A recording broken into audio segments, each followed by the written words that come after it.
बात है। एक गांव में एक किसान रहता था। उस किसान को जानवर पालने का बहुत शौक था। उसके पास पहले से ही बहुत सारी भैंसें थी, जिनका दूध बेचकर वो अपना घर चलाया करता था। तो एक दिन उस किसान ने एक खरगोश और एक बंदर को भी अपने घर में पाल लिया। अब काफी दिन गुजरने के बाद उस किसान ने उस खरगोश और बंदर के साथ खेलने का सोचा। उस किसान ने अपने खेत में बहुत सारे छोटे छोटे गड्ढे कर दिए और फिर उन गड्ढों पर मिट्टी डालकर उन गड्ढों को बंद कर दिया और किसी एक गड्ढे में उस किसान ने एक गाजर को छुपा दिया। अब उस किसान ने खरगोश और बंदर को उस गाजर को ढूंढने के लिए कहा। खरगोश बहुत ही कॉन्फिडेंट था और उसे अपने आप पर बहुत विश्वास था। उसने एक एक गड्ढे को खोदना शुरू किया और गाजर ढूंढने लगा। लेकिन बंदर जो था वो बहुत ही नेगेटिव और आलसी था। उसने सोचा कि खेत में इतने सारे गड्ढे हैं और वो गाजर किसी एक गड्ढे में है, इतना कौन ढूंढेगा। वो बंदर ये सोचकर एक गड्ढे के ऊपर जाकर सो गया। अब उधर खरगोश अपनी पूरी मेहनत से गाजर ढूंढ रहा था। एक एक करके खरगोश ने सारे गड्ढे देख लिए, लेकिन उसे किसी भी गड्ढे में गाजर नहीं मिली।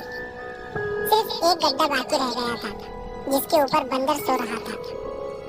अब खरगोश बंदर के पास जाता है और उसे उस गड्ढे पर से उठने के लिए कहता है। जैसे ही बंदर उस गड्ढे पर से उठता है, खरगोश गड्ढा खोदकर गाजर बाहर निकाल लेता है और अपने मालिक को ले जाकर दे देता है। बंदर ये देखकर हैरान हो जाता है कि जिस गड्ढे के ऊपर वो इतनी देर से सो रहा था, गाजर उसी के अंदर थी। वो सिर्फ एक बार खोद कर देख लेता तो गाजर उसे मिल जाती और वो मालिक की नजरों में बड़ा बन जाता। यही सोचकर वो अपने किए पर पछता रहा था।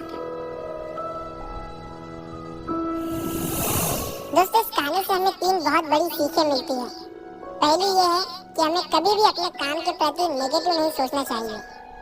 जैसे उस बंदर ने सोचा कि इतने सारे गड्ढे हैं और गाजर किस गड्ढे में है पता नहीं। यही सोचकर उसने उस काम को अपने लिए बड़ा बना दिया। और दूसरी सीख हमें इस कहानी से ये मिलती है कि हमें एटलीस्ट कोशिश भी तो करनी चाहिए, क्योंकि हम जब तक कोशिश नहीं करेंगे, किस्मत भी हमारा साथ नहीं देंगी। अगर वो बंदर जिस गड्ढे पर सोया हुआ था वहां से ही गाजर को ढूंढना शुरू करता तो उसे गाजर मिल जाते, लेकिन उसने कोशिश ही नहीं किया। और तीसरी सीख हमें इस कहानी से ये मिलती है कि हमें जल्दी हार नहीं मानना चाहिए। अब हमें नहीं पता कि हमें अपने काम में कौन से साल में कामयाबी मिलेगी। वो 2025 हो सकता है, 2030 हो सकता है या 2032 भी हो सकता है, लेकिन हमें कामयाबी तभी मिलेगी जब हम पॉजिटिव सोच के साथ कोशिश करते रहेंगे और हार नहीं मानेंगे।